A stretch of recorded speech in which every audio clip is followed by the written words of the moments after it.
Aisyah ada kat sana ke? Tolong ibu ambil segelas air boleh? Aisyah dah letih hari-hari kena tolong ibu. Kenapa ibu tak boleh nampak?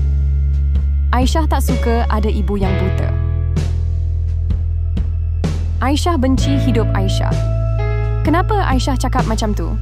Setiap hari Aisyah kena jaga ibu sebab dia tak boleh nampak.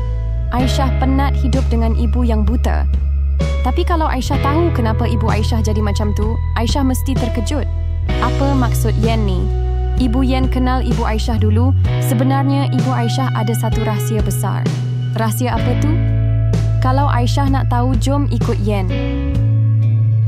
Ibu Aisyah minta doktor simpan rahsia ni. Tapi sekarang masa yang sesuai untuk Aisyah tahu perkara sebenar. Rahsia apa, doktor? Tahniah puan dapat anak perempuan. Wah, saya gembira sangat. Saya akan namakan dia Aisyah. Tapi puan, anak puan ada masalah mata. Dia tak boleh nampak.